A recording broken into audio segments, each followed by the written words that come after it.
Romanos, capítulo 7, versos 21 a 25, o parágrafo final deste capítulo. Para vocês que nos visitam nesta manhã, só uma explicação antes de nós lermos e expormos o texto. A depender da versão da Bíblia que você está usando, da maneira como ela foi dividida, você conseguirá conferir que em alguns versículos do capítulo 7, a primeira letra do versículo, ela está mais densa, ela está mais escura. Ela denota, esse negrito denota o início do parágrafo. Por exemplo, dá uma olhada aí no primeiro versículo do capítulo 7, no versículo 7, no versículo 13, não é diferente agora no versículo 21. Ou seja, Paulo escreveu esta carta, não dividida, obviamente, em capítulos e versículos, mas ele a dividiu, como qualquer escrita fluida, em parágrafos. E eu tenho pego cada parágrafo porque, até onde a gente aprendeu e não está errado, cada parágrafo contém uma ideia. Qual é a ideia do último parágrafo? É que nós vamos descobrir nesta manhã. A partir do verso de número 21 até o final, você observa já no capítulo 8, que embora sequencial, o agora está com um negrito, indicando que há um novo capítulo se iniciando, há um novo parágrafo se iniciando no capítulo 8. Verso 21. Então, ao querer fazer o bem, encontro a lei de que o mal reside em mim. Porque no tocante ao homem interior, tenho prazer na lei de Deus, mas vejo nos meus membros outra lei que, guerreando contra a lei da minha mente, me faz prisioneiro da lei do pecado que está nos meus membros. Desventurado homem que sou, quem me livrará do corpo desta morte? Graças a Deus por Cristo Jesus, nosso Senhor. De maneira que eu, de mim mesmo, com a mente, sou escravo da lei de Deus, mas segundo a carne, da lei do pecado. Nós já oramos pedindo do Senhor a bênção, então me permitam prosseguir daqui a exposição desse texto. Eu tenho batido uma tecla que me permitam relembrá-la nesta manhã. Eu me incomodo com essa versão do cristianismo em que a gente é tão vitorioso e tão pleno, tão santo e tão puro, que parece que a gente não luta mais com o pecado. Essa versão do cristianismo hipócrita, ela me incomoda porque ela não faz justiça ao drama bíblico. Eu estou dizendo isso porque tem gente que não gosta da perspectiva que eu estou passando para vocês, de que o eu de Romanos 7 continua sendo o mesmo eu do capítulo 1.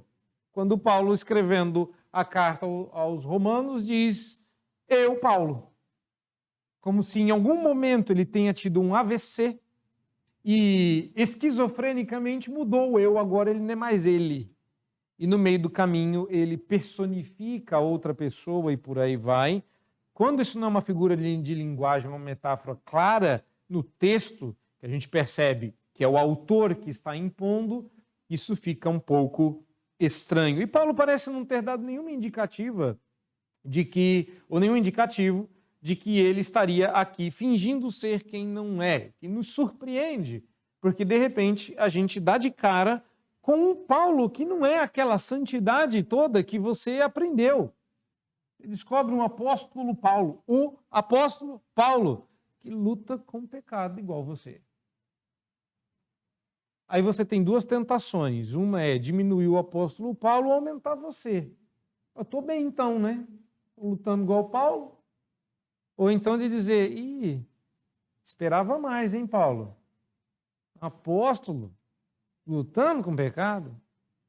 E o que a gente percebe é que muitos, hoje em dia, de liderança a liderados, não é um privilégio de líder de igreja, mas de gente que não diria de si que o apóstolo Paulo escreveu a seu respeito nesse texto. Jamais! Eu, vendido escravo do pecado, sou livre em Cristo. Aí você observa o verso 14, e Paulo diz que deixado por si mesmo, ele todavia é carnal, vendido à escravidão do pecado. De vez em quando você se olha e fala assim, eu não entendo porque eu faço isso, eu não entendo porque eu ajo como eu ajo, eu não entendo porque querendo fazer o bem, eu fiz o mal. Sabe quando você promete que vai manter a paciência e não dá 30 segundos de discussão, você viu que perdeu a paciência de novo? Pois é, você fala, não entendo, eu fui preparado. Eu sabia que eu ia perder a paciência, eu prometi, e eu não... Aí você vê o apóstolo Paulo dizendo isso de si mesmo no verso 15, nem eu mesmo compreendo o meu próprio modo de agir. E aí a gente olha para esse texto e diz assim, Paulo, eu te entendo. Eu passo por isso, isso não é uma descrição de você, isso é uma descrição dele. E você olha e fala assim, pera lá, eu passo por tudo isso aqui. Eu entendo isso. Essas experiências ecoam na minha vida. A pergunta agora é como é que a gente sai dessa? E ainda que a gente vá se libertar, a gente vai sair, eu acho que a experiência que a gente vai ter muito bem adiantada durante a liturgia será aquela da agonia do te pego lá fora até a hora da saída. Calma. O que eu quero prometer a vocês, porque era a minha oração quando alguém dizia te pego lá fora para mim, e eu sabia, todos os dias minha mãe estava lá, mas vai que hoje. Então a minha oração é, Deus, que não seja hoje o dia que minha mãe atrase. Mas Deus não é a nossa mãe ou o nosso pai, que às vezes atrasa. Deus nunca chega atrasado, Deus está sempre lá. E o que eu quero dizer a vocês é que nós vamos dar graças a Deus, porque Satanás diz te pego lá fora, nossa carne diz te pego lá fora, o mundo está lá fora para te pegar, e Cristo está dizendo, mas eu também estou lá fora. Vem, pode sair sem medo, eu quero ver o que eles vão fazer comigo presente. Mas para chegar até lá, temos uma pequena agonia até esse momento chegar. E me permitam, então, prepará-los para esse momento, lendo para vocês um trechinho curioso das Institutas. Eu tenho para mim que as pessoas gostam muito de ler o começo dos livros, não livros. Agora, o que me chama a atenção é que as pessoas leem só o comecinho mesmo. Porque o trecho que eu vou ler está no final da primeira página do início das Institutas. Calvino está falando ainda do primeiro ponto. Ele nem começou. E ele está falando sobre a necessidade de nós buscarmos em Deus as suas excelências, porque por isso somos forçados quando nos deparamos com o pecado. Lá na conclusão, quase antes de fechar o primeiro ponto, ele conclui, e assim, na consciência de nossa ignorância, fatuidade, penúria, fraqueza, enfim, de nossa própria depravação e corrupção, antes de eu prosseguir, reparem que é a isso que o apóstolo Paulo tem nos conduzido em Romanos 7. Então, quando a gente lê isso em Calvino, a gente quase que diz assim, o senhor também está pregando em Romanos? Como é que é? Eu entendo isso aqui. Reconhecemos que em nenhuma outra parte, senão no Senhor, se situa a verdadeira luz da sabedoria, a sólida virtude, a plena abundância de tudo o que é bom, a pureza da justiça, e daí somos, por nossos próprios males, instigados à consideração das excelências de Deus. E a parte que me interessa. Nem podemos aspirar a Ele com seriedade antes que tenhamos começado a descontentar-nos de nós mesmos. Não aspiraremos com seriedade a Deus, a menos que antes nós nos vejamos descontentes conosco mesmos. Sabe qual é o problema? O problema é que Calvino está certo e nós estamos errados. Nós somos ensinados, encorajados instigados a sentir orgulho de nós mesmos. Se tem uma coisa que você não é decepcionado com você. O que eu espero ao longo da exposição de Romanos capítulo 7 é que a essa altura você já esteja decepcionado consigo. Porque o que você está lendo aqui é um Paulo que, apesar de apóstolo, apesar de crente, apesar de pastor, ele olha para si e se decepciona. Ele se decepciona consigo mesmo. Ele olha para o espelho e não diz, eu me amo, não posso mais viver sem mim. Ele diz, eu não me entendo. Eu adoraria que alguém me libertasse do corpo dessa morte. Paulo se decepciona. Nós não somos naturalmente decepcionados conosco mesmos. E não somos ensinados a isso, nós não somos estimulados a isso. A gente é estimulado a acreditar no nosso potencial. Esses dias que a pequenininha está doente, a gente está vendo a luta dela para a doença não derrubar. E aí, brincando com a pequena Thaís, de 10 meses, completa hoje 10 meses, eu comecei a testar a teologia das irmãs mais velhas. E aí eu falei assim, filha, acredite em você. Tenha mais fé na sua própria força. Aí elas começaram, pai, o que é isso? Não, peraí, não é assim não. Falei, não, tudo que falta à sua irmã é acreditar no seu próprio potencial. Aí elas falaram, não. Aí eu comecei a ver, que bom, tudo crente, tá tudo certinho. Né? Senão não vira exemplo no sermão. Né? Agora perceba, Calvino estava certo e nós errados. Vivemos a era do orgulho próprio. Hoje em dia as pessoas se sentem orgulhosas dos seus feitos e conquistas. E a humilhação global a que Deus sujeitou a todos nós nessa pandemia, zombando da nossa melhor ciência, da nossa melhor inteligência, da nossa prosperidade, do nosso progresso. Deus reduziu tudo isso a nada. Vocês estão de máscara por causa disso. Porque Deus olhou para a modernidade, para a capacidade humana, para o píncaro de tecnologia que nós chegamos, ele disse assim,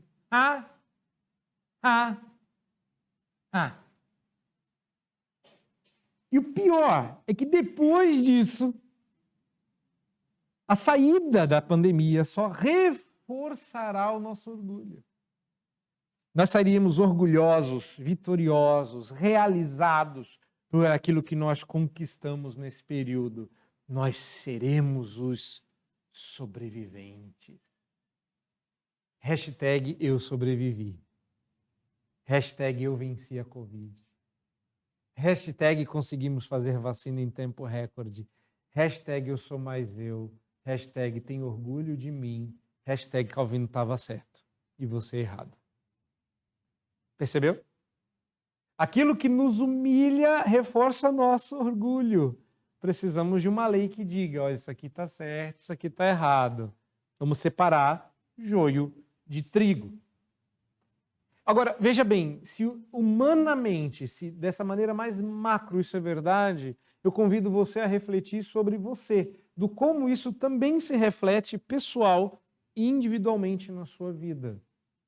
Você é orgulhoso ou orgulhosa do que conquistou, de quem você é? Você é um sobrevivente? Você está decepcionado com você? Você é uma decepção ambulante? Ai, credo, pastor. Não, pula logo para Jesus. Fala logo de coisa boa. Sim, mas essa é a agonia. Se você não entender que você é uma decepção que anda, você não vai entender por que Cristo não decepciona. Você decepcionou. Você foi posto num jardim perfeito e decepcionou. Você foi retirado com mão poderosa, com humilhação pública e vexatória de mais de 10 deuses. E o que você fez? Você decepcionou no deserto. Você decepcionou quando Deus te deu a terra. Deus decepcionou quando Ele te deu a si mesmo, mas você quis um rei. Então ele deu um rei conforme o seu coração, que o decepcionou. Você tem sido uma decepção desde o começo até o dia, aliás, até precisamente o dia de hoje. Sabe quem disse isso? Ezequiel. Ezequiel, capítulo 1, verso 7. Nós temos sido uma vergonha. Não sei se é o verso 7, mas está por 2, 1 a 7. Ezequiel, capítulo 2, 1 a 7, diz isso com todas as letras. Nossos pais têm prevaricado contra o Senhor desde o início até precisamente o dia de hoje. Mas aí continua, que Ezequiel está no meio da história. Depois disso tem outros profetas, outras histórias. E nós decepcionamos. Teve alguém que não decepcionou, que foi para o deserto e não decepcionou. Que foi testado e não decepcionou, foi perguntado e sabia a resposta. Ele não era uma decepção desde o seu nascimento. E ele era tão fantástico que Deus teve que rasgar os céus para dizer: eu tenho orgulho dele. É claro que você não vai ler assim, você não entende dessa forma, né? Você prefere que eu diga do jeitinho que está escrito lá, então tá bom. Este é o meu filho amado, em quem me comprazo. Dele eu tenho orgulho. Sabe o que isso significa? É que de todo o resto, ele não tem. Isso inclui a gente. Mas aí machucou, pastor. Pois é. Por isso que Paulo, escrevendo aos Romanos, explica a necessidade de nos decepcionarmos conosco mesmos. Mas isso não vai acontecer com base na argumentação. Para que nos decepcionemos conosco mesmos, precisamos de uma ação sobrenatural do Espírito Santo em nosso coração, nos convencendo do pecado e nos convocando para a batalha contra o mal que habita em mim. Esse é o convite de hoje. Se até então eu tenho vos falado sobre a convicção do pecado, hoje começa uma outra questão. Aquela em que nós vamos ter que lutar uma batalha. Você está sendo convidado a lutar na batalha contra o mal que habita em você. Observe que a ideia de batalha ela é uma figura que o próprio apóstolo Paulo vai usar aí. Observa, por exemplo, o verso 23, onde Paulo vai usar a expressão prisioneiro, indicando aí um espólio de guerra. Ele também fala da própria palavra guerra, né? Que faz guerra no verso 23, dentro da sua carne. Então, assim, quando eu usei a palavra batalha, me pareceu um reflexo do que Paulo está nos dizendo aqui. Como é que eu faço para lutar nessa batalha? Eu preciso entender algumas coisas sobre ela. Então, eu vou dar para vocês 3 lições que esse texto nos ensina para que a gente lute essa batalha com consciência. Ainda não estamos falando dessas armas. Calma. O capítulo 8 também é sobre santificação. A gente saiu, está liberto. A gente vai sair hoje do cativeiro. Fica tranquilo. Mas sabe qual que é o seu prêmio? Uma espada. Seja bem-vindo à guerra, agora que você está livre e vai lutar no exército. Não foi isso que me prometeram. E não é isso que você tem ouvido por aí. As igrejas estão mentindo quando dizem que você foi salvo para um spa celeste, onde anjos benditos farão massagem no seu pé com as suas asas.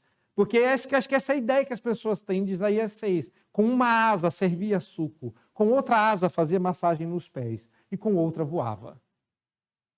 Não é disso que se trata a vida cristã. A vida cristã não é tudo vai bem com você desde que você tenha fé.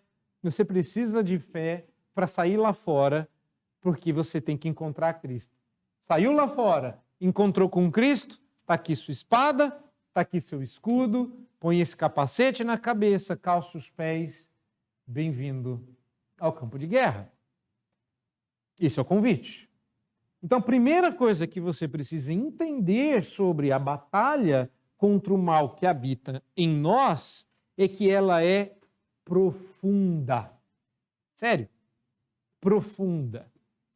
Às vezes a gente cai e às vezes a gente tomba e a gente se decepciona com a qualidade da nossa santidade, porque a gente não entendeu a que níveis de profundidade essa batalha alcança.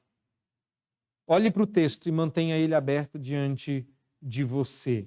Quando Paulo, nessa parte final, fala sobre a sua experiência com a batalha da fé, ele está fazendo um exercício de introspecção. Ele diz, ao querer fazer o bem, encontro a lei que o mal reside em mim. E agora a gente precisa ver onde esse mal reside. Primeira coisa, nas profundezas do meu ser. Paulo descreveu o seu maior problema como algo interno.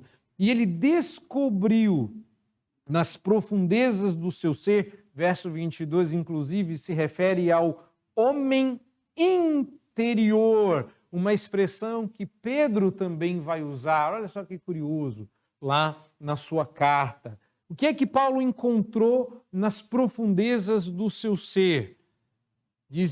Tem até uma musiquinha que diz que se tu olhares, Senhor, para dentro de mim, nada encontrará de bom. Dou risada dessa música. Se tu olhares, quer dizer, ainda bem que Deus não olha, não é isso? Pois é.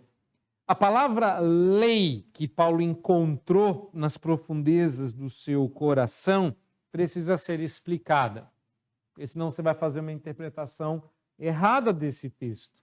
Paulo não está usando a palavra lei da mesma forma que, como se estivesse se referindo à lei de Moisés. Aqui parece simplesmente um princípio de vida, semelhante a uma lei da natureza, tipo a lei da gravidade. Ela estava lá. E parece que a lei da gravidade foi inventada quando... Não foi inventada, a lei já estava funcionando. Alguém apenas percebeu. Paulo está dizendo isso. Quando, depois desse exercício todo, dolorido, difícil, decepcionante, eu olhei para dentro de mim, eu encontrei uma lei natural. Eu descobri, uma maçã caiu na minha cabeça. Uma lei. Você não tem escolha se ela vai ou não ter influência sobre a sua vida. A gente tem um costume, principalmente no Brasil, de escolher qual lei pega e qual lei não pega. Qual lei a gente vai obedecer e quando? Tem lei que a gente obedece normalmente, mas tem lei que a gente dá desobedecida. Como quando sua filha está doente e você sai no meio da noite para buscar ou remédio, ou exame, ou aparelhos, e Satanás fica assim, fura o farol. Fura o farol. Deus, sua filha não está doente? Você não é um filho de Deus? Lança-te pelo farol. E o pé chega a dar uma acelerada. E você lembra, ó Deus, que lei que eu estou obedecendo? Porque se for para ser diante dos homens, a gente dá uma olhada para um lado, dá uma olhada para o outro, se não tiver ninguém olhando, leia-se uma câmera filmando para te dar uma multa, você atravessa o farol. A pergunta é, eu estou parado no farol vermelho porque existe uma lei fora de mim ou uma lei dentro de mim? Paulo está dizendo que existe uma lei interna que exerce influência sobre você, como a gravidade, e que você não tem poder para isso. Eu sou contra a lei da gravidade. Tá, e quem é contra a lei da gravidade? Eu particularmente sou contra a lei da gravidade. Né? Acho que todo mundo tinha o direito de sair voando. O fato de eu ser contra a lei da gravidade faz necessariamente que eu voe?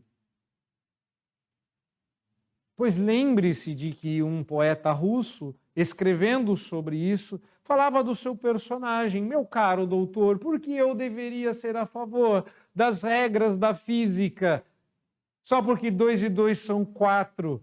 O fato, e eu estou citando literalmente, o fato de eu não conseguir atravessar essa parede com a minha cabeça não me faz necessariamente aceitar a sua existência. Lindo, mas não serve para nada. Primeiro que eu acho uma tolice tentar atravessar uma parede com a cabeça, com tanta marreta e outros. Mas pensa bem, essa é a tolice nossa. A gente quer ter poder sobre uma lei que é maior do que nós. Paulo está dizendo assim, cuidado, às vezes você se lança a guerra contra o pecado, achando que o pecado é algo menor que você. O pecado é uma lei, como a da gravidade, mas que atua de dentro para fora. Você não tem escolha se você vai estar ou não sob a influência dessa lei.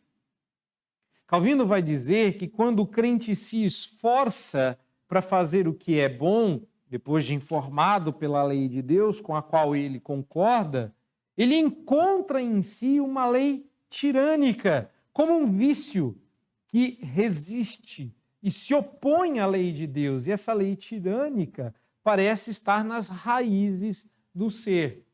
E sabe por que aqui vai doer um pouquinho. E sabe por que você nunca se deparou com isso? Porque para se deparar com essa lei tão profunda, é preciso querer fazer o bem.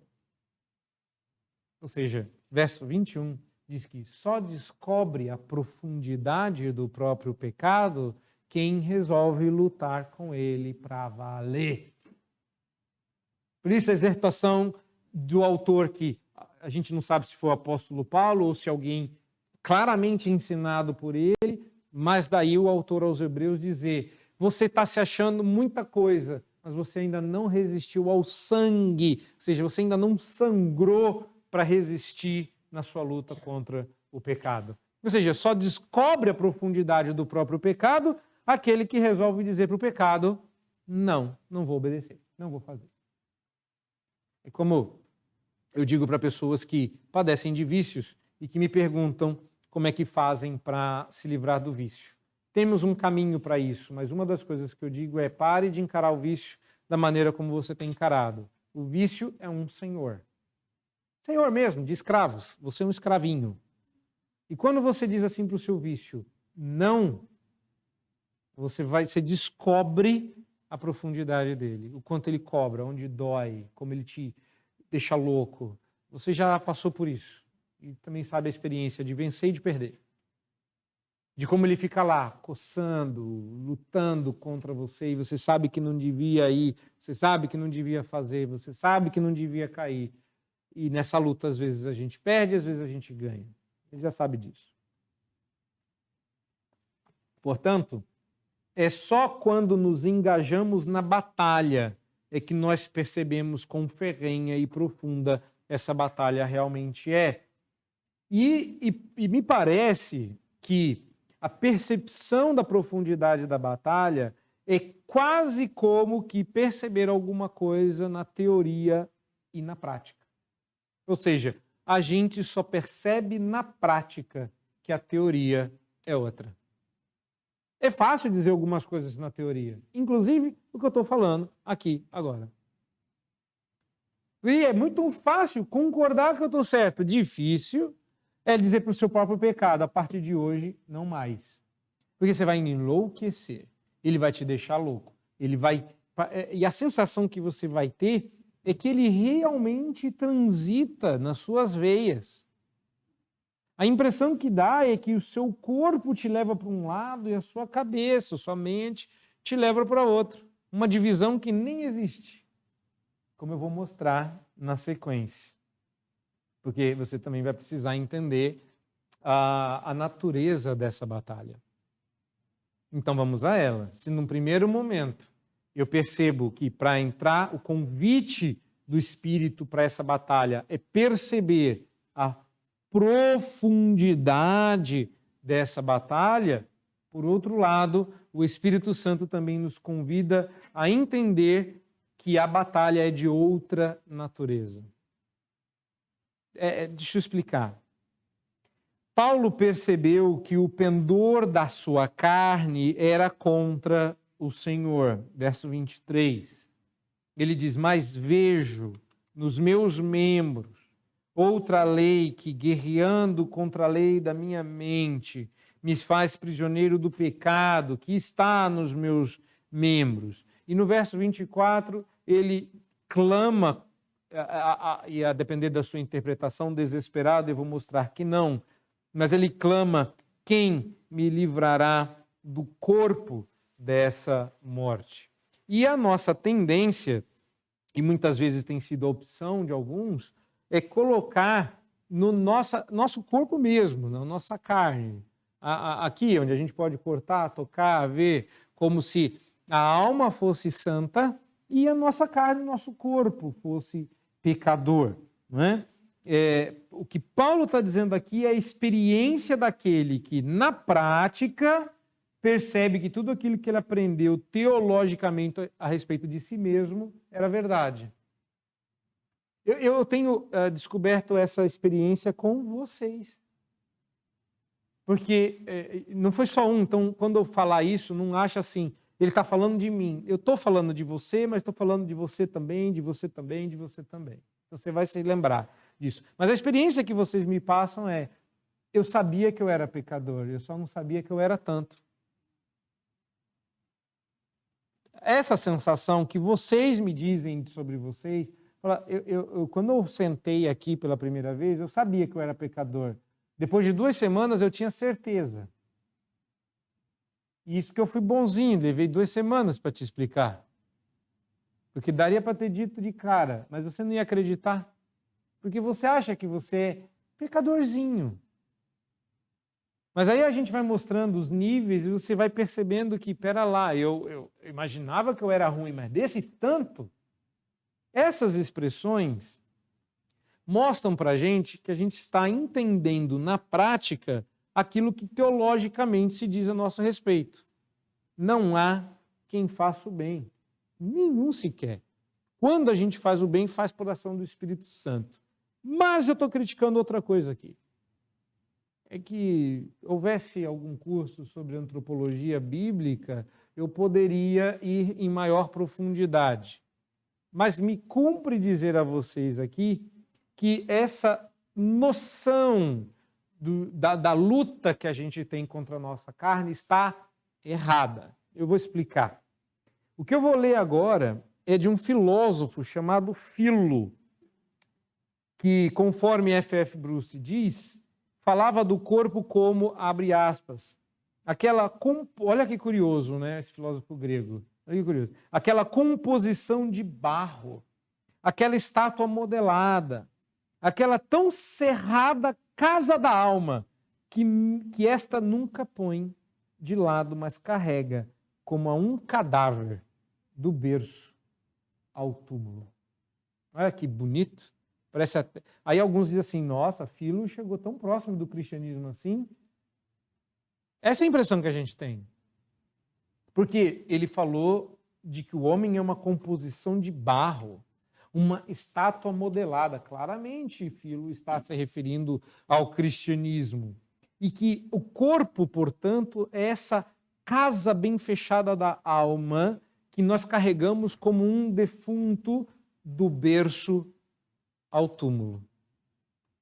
Esses dias, saindo do Mackenzie, do nada, alguém que estava saindo comigo perguntou, a gente estava conversando sobre a mochila um do outro, ele falou assim, graças a Deus que a gente não é como o caramujo, que tem que carregar a casa nas costas. Assim, sem propósito. Nessas horas eu falo assim, obrigado Deus pela ilustração, porque não tem motivo, a não ser Deus dizer assim, vai lá e dá uma ilustração que ele vai precisar para o sermão. Do nada a pessoa me vira e fala assim, ruim mesmo deve ser igual o caramujo, porque ele tem que carregar a casa nas costas. Eu olhei, falei, gente, que conversa que eu estou tendo? Nem conheço a pessoa. A minha resposta foi, mas tem uma vantagem. Ele, qual é a vantagem? Eu falei, onde ele para, ele está em casa. Aí a pessoa ficou, tinha pensado nisso? Nem eu. Pensei na hora. Paulo não não está pensando em corpo de carne e ossos. Por favor, crente, pare com isso. A gente faz divisões que não correspondem à percepção bíblica do homem que, por exemplo, Paulo está se valendo aqui. Não, eu sei que a sua tentação mas eu estou lendo aqui, ele fala de meus membros. E no verso 24 ele fala, quem me livrará do corpo dessa morte? Como pode o apóstolo Paulo não estar falando de um corpo de carne e osso? Não, eu acredito que Paulo esteja falando de algo arraigado mais profundamente. E olha só, como eu disse, Paulo está escrevendo fluidamente, não dividido em capítulos. E Paulo também não é esquizofrênico, Paulo não está escrevendo um texto de teologia, é uma carta. Agora, veja bem, o corpo dessa morte, no meu entender, necessariamente tem que bater com o que ele já disse antes. Olha o capítulo 6, verso 6. Porque Paulo já havia feito referência ao corpo do pecado. Achou aí? Romanos 6, 6. Agora, Romanos 6 é o capítulo da santificação. Paulo já falou sobre justificação pela fé. E eu estou insistindo que, assim como Paulo vai de capítulos anteriores até o final do 5, falando sobre justificação, desde o capítulo 6 e até o capítulo 8, Paulo está falando sobre santificação. É o mesmo contexto, é o mesmo texto, é o mesmo autor e é praticamente a mesma expressão. Paulo não está falando de corpo de carne e ossos. Paulo está falando aqui o mesmo que está falando no capítulo 6. Paulo ainda está tratando do mesmo assunto. Pelo termo carne, ele não quer dizer a substância muscular, mas teologicamente a depravação da natureza humana. Não apenas a sensualidade, como diz um comentarista, mas a razão, a vontade e as afeições não regeneradas do coração. Sim, quando você é salvo todinho. Tudo vai para o céu, fica tranquilo. Mas há partes do seu ser que ainda não se converteram. Espera lá, e é verdade isso então? Porque me disseram que não, quando Deus salva tudo. Gente, uma coisa é Deus salvar tudo, outra coisa é você estar usufruindo de toda essa salvação. Você não é regenerado em tudo. Tem partes suas que você ainda luta contra o pecado tal qual você lutava, ou igualzinho como você lutava antes da sua fé. Você traz esses hábitos pecaminosos. Você precisa desabituar-se e reabituar-se. Não fosse isso verdade, Paulo não diria com essas palavras, inclusive em Efésios capítulo 4, que essa é a dinâmica da mudança bíblica. Despir-se do velho homem, revestir-se do novo homem com a renovação da mente. Paulo está falando aqui da renovação da mente. E a mente ela é renovada bem mais rápido do que os hábitos. É disso que Paulo está falando. Dos hábitos pecaminosos, da nossa velha natureza, que ainda existe e ela não vai morrer sem lutar. Percebe que a luta não é contra o que eu sei cognitiva e intelectualmente, certo? E o meu corpo de carne e osso, que é a prisão da minha alma, coitado, tão pecaminoso, é da minha natureza. Não. Se você pensa assim, então eu vou dar o ditado para você. A carne é fraca e a sem-vergonhice é grande. Não é disso que Paulo está falando. Paulo está dizendo que existe em você, você inteiro, você corpo e alma, você ser único, você indivíduo, união inseparável de quem você é, porque se separar, você morre. Você tem uma luta interna. E ela é contra a sua natureza sendo santificada pelo Espírito Santo e a sua velha natureza pecaminosa. Essa, Paulo vai chamar de carne.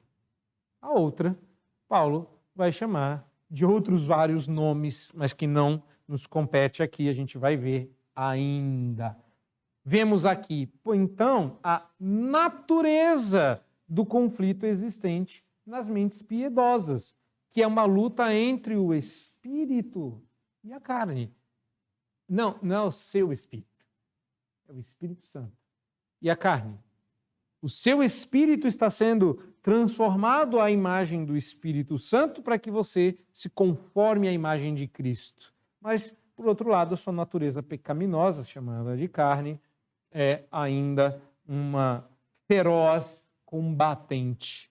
Ela morre e morrerá, mas vai morrer atirando.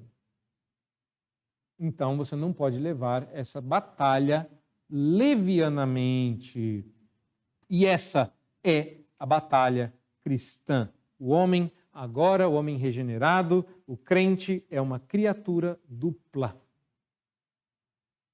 Você tem dupla natureza, mas da mesma qualidade. Jesus tem dupla natureza teologicamente falando. Eu vou fazer o disclaimer, porque sempre tem algum teólogo atento na internet, então me permita fazer o disclaimer.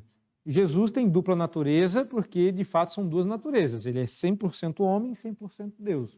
A sua dupla natureza ela é metafórica. Você é 100% pecador e está sendo santificada. Nossa dupla natureza é a natureza santificada e a natureza pecaminosa. Meus irmãos, vamos falar de coisa boa, né? Finalmente. Eu estou explicando para vocês que a gente precisa ter uma visão mais clara dessa batalha se a gente for entrar nela. E não tem como você não entrar. Como eu disse, é uma lei que está aí e você não tem a opção de dizer não quero participar. É como se você rejeitasse a sua cidadania. Impossível. Nasceu ali, você é daquele lugar. Então, se por um lado essa batalha é muito mais profunda do que eu imagino, e você vai ficando decepcionado e desesperado, que ela é de outra natureza, que se eu não compreender isso bem, luto com as armas erradas e vou tomar um tiro. Por outro lado, se nós vamos atender ao convite do Espírito para essa batalha contra o mal que habita em nós, então lembre-se de que a batalha, só pode ser vencida em Cristo. Por que você vai entrar nessa batalha se você não pode ganhar ela sozinho? Porque lá fora também te espera o Senhor Jesus. Chegamos, irmãos. Quando Paulo pergunta, desventurado homem que sou, deixa eu ler na versão revista e corrompida, tô lascado até o último fiapo de cabelo, quem me livra deste corpo, dessa pecaminosidade que habita em mim? Eu quero habitar em Deus, mas habita em mim um protozoário que não me larga. Como é que eu faço para me livrar? Aí ele fala, não sou eu que me livro, e não sou eu que me redimo, não sou eu que me desculpo. Graças a Deus por Cristo Jesus, nosso Senhor. Isso muda tudo. Paulo é tão dramático aqui que ele usa uma palavra muito forte, que é a palavra libertação. Verso 24, quem, pois, me libertará, me livrará. Exatamente como essa libertação do pecado em nós pode ser conseguida, Paulo vai explicar de maneira mais completa no capítulo 8. Porque essa é a abertura do capítulo 8. Vocês já sabem, né? Quem, pois, intentará acusação contra os eleitos de Deus? Você já sabe, a resposta vai vir no capítulo 8, só coisa boa. Mas agora Paulo está nos preparando para isso, né? Então, Paulo diz assim, eu como cristão não sou deixado entregue a mim. Olha o verso 25, entregue a mim mesmo, redimido, é muito pior do que ímpio, porque o ímpio não tenta. O crente, quando tenta, não consegue. Deixado por mim mesmo. Sou escravo de Deus em minha mente, mas segundo a carne da lei do pecado. Então, por que ele dá graças a Deus por Cristo Jesus? Porque a lei do Espírito da vida em Cristo Jesus veio habitar em seu ser interior e sua presença e seu poder fazem uma extraordinária diferença. Às vezes, a razão pela qual você não está vencendo o seu pecado é porque, apesar de crente, você ainda luta contra ele com as suas próprias forças. Como é que faz para vencer pecado? Não, você não dá conta. Ah, mas eu já sou crente. Você não dá conta. Não, mas eu já sou crente há muito tempo. Você não dá conta. Ah, mas se eu tentar mais e por mais tempo, você não dá conta. É profundo demais para você. É de uma natureza que você nem tem. Como é que faz para vencer? Cristo Jesus. Ele é a única forma. Aliás, é muito curioso porque Paulo não lamenta seu estado e suspira por uma partida, por uma morte, como uma saída para a sua situação. Paulo poderia dizer, não vale a pena existir, se for desse jeito, melhor morrer. Paulo diz assim, embora ele tenha chegado a essa conclusão em outro lugar, mostrando que ela estava fora de lugar. Não, quando eu penso assim, eu penso errado. Mas olha só, ele confessa repousar na graça de Deus. O lamento do apóstolo Paulo, me permita, irmãos, dizer, me parece ser a reação emocional mais apropriada para quem percebe a natureza e a profundidade da batalha que está travando. Quando eu vou ter descanso disso? Que me parece ser a reação emocional que vocês estão esboçando. Quando vocês dizem assim, chega, eu não aguento mais, quem nos livrará? Quando vocês começam finalmente a reagir tal como o apóstolo Paulo, quando eu terei descanso então? Quando você rendido ergue as mãos vazias e diz, me salva. Quando eu serei pleno? Você já se odiou de tal forma que você fala assim, eu não vejo a hora de ficar livre do pecado? Ontem foi uma noite difícil para nós com a Thaís, uma das muitas que se tem quando temos filhos. E a gente estava comentando, porque depois que você fica acordado e a bebê finalmente dorme, começam as DRs noturnas. Né? E a gente conversando sobre o quanto ela era boazinha, apesar de estar se sentindo mal, febril, tossindo, como ela lutava para não chorar, como ela tentava, né, com aquele olhinho descaído, ainda dava um sorrisinho. E a Marcela falou assim, às vezes a gente perde a paciência com tão pouco, tem tanta criança ruim, e as nossas aí, ó, lutando para ser crente, lutando contra a febre. Aí ela falou assim, eu acho, nesse contexto ela falou, eu acho que no céu nós seremos uma família. Eu não sei, eu acho que eu sei, mas não dei a resposta no dia não. Mas eu abri o coração para ela e eu me lembro dessa cena, porque ela estava segurando a Thaís, tarde já, e eu virei para ela e falei assim, sendo verdade ou não, eu queria que fosse, porque eu queria muito experimentar o que é ser um pai sem pecado. Eu queria muito saber como é ser um marido sem pecado. Eu queria muito saber como é que eu seria nessa família não sendo pecador. Eu sou um fã da minha família. Acho elas maravilhosas. Mas eu queria ser melhor. E é nessas horas, talvez porque eu estivesse já com o sermão pronto, naquela hora eu clamei como apóstolo Paulo. Claro que eu não usei as palavras educadas do apóstolo Paulo, né? Desventurado homem que sou. A gente fala outra coisa, né? Eu me sinto Vocês completem aí? Porque eu queria tanto experimentar isso sem pecado. Como deve ser?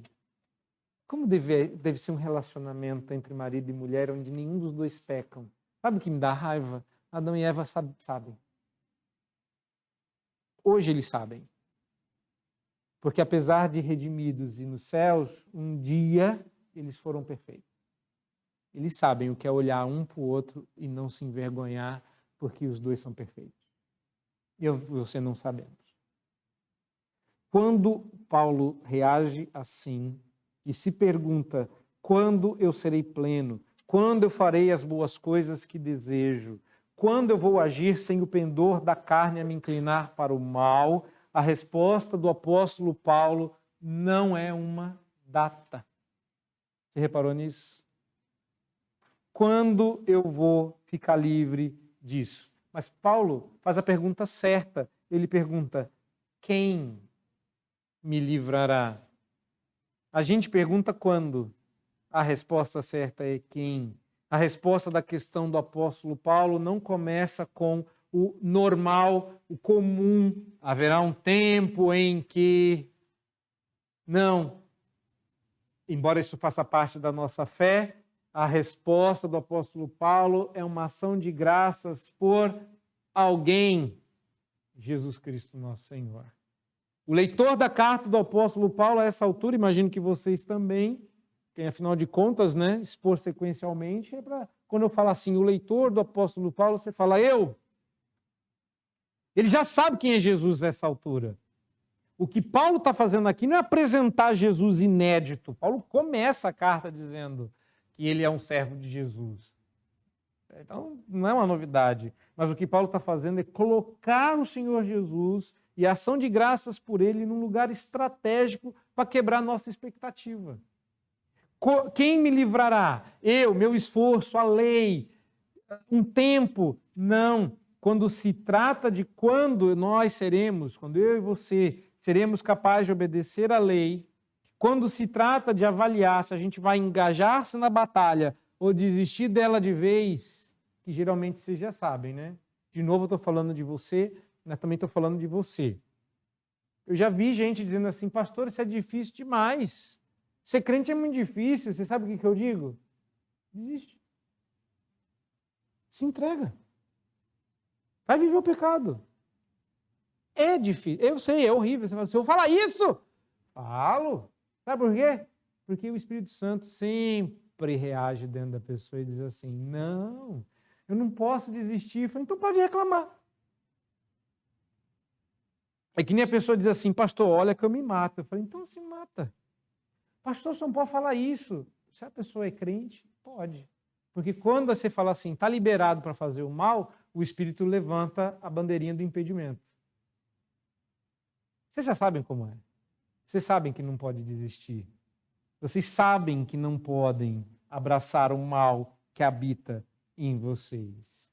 Portanto, quando Paulo coloca aqui nesse lugar estratégico a ação de graças, não se trata de quando, mas de como Deus resolveu a questão para nós. Se trata de dar graças a Deus por aquele que me livrou do corpo dessa morte. Paulo não está falando que no futuro ele será livre do corpo dessa morte. Nem terminou o parágrafo e Paulo já deu graças a Deus pelo livramento. Não é um dia eu serei livre. Errou. É graças a Deus por Cristo Jesus que me livrou. Isso muda, né? Que me livrou do corpo dessa morte, que me livrou da condenação que essa morte encerra. Graças a Deus por Jesus, porque se deixasse por mim, eu não daria conta de vencer essa batalha nunca. É isso que Paulo está dizendo, graças a Deus. Quem me livrará do corpo dessa morte? Eu não dei conta de me salvar. Eu não dei conta de me redimir. Quer dizer, a gente fala isso, né? Deixa eu me redimir aqui. Não deixo, não, porque se você tentar vai ficar pior. Busca o Redentor. Faça isso na prática a partir de hoje. Quando alguém disser assim, você é pecador, concorda, para de justificar-se. Você fez errado, e a gente sempre tem uma explicação porque a gente fez errado. Não explica, porque explicar é justificar. Não se justifique, porque Cristo é o grande justificador. Sabe o que você faz? Concorda! Eu encontro uma lei dentro de mim que diz que eu não presto. concorda, pede a graça. Satanás fica lá espetando você porque você quer insistir com ele que tu não é tão ruim assim. E ele vai adorando isso, que quanto mais você cava, mais fundo você está indo para o inferno. Tem gente que já passou dos quintos, de tanto que se justificou. Sabe qual que é o grande problema de Satanás? Que quando ele nos acusa, ele não está errado. Ele não está acusando você de ser você quem você é. Mas quando me lembro, tentador, da minha culpa e meu pesar, eu elevo os olhos ao Senhor que pôs um fim ao meu pesar. Graças a Deus por Cristo Jesus. Graças a Deus por Cristo Jesus. Então, quando alguém disser assim, tu não presta, é verdade, mas graças a Deus por Cristo Jesus. Você fez isso de errado, é verdade, mas graças a Deus por Cristo Jesus. Você é um pecador, é verdade. Graças a Deus por Cristo Jesus. Isso muda tudo. E não muda lá no futuro, muda agora. Por quê? Como é que eu sei disso? Porque esse é o capítulo da santificação. Ele não está falando da glorificação. A glorificação a gente vai ver no capítulo 8. Mas até chegarmos lá, muita santificação pavimenta o caminho. E a gente vai andar por esse caminho que é a verdade e a vida juntos. Cristo Jesus, o Senhor, de esse sim, Deus tem orgulho, desse sim nós podemos nos orgulhar, esse sim nos salvou, graças a Deus que a gente chegou aqui, graças a Deus por Cristo Jesus. Chega de falar que a gente não presta, vamos falar que Jesus presta. Você não passou a prestar por causa disso. Graças a Deus por Cristo Jesus, nosso Senhor. Louvado seja o seu santo nome. Amém.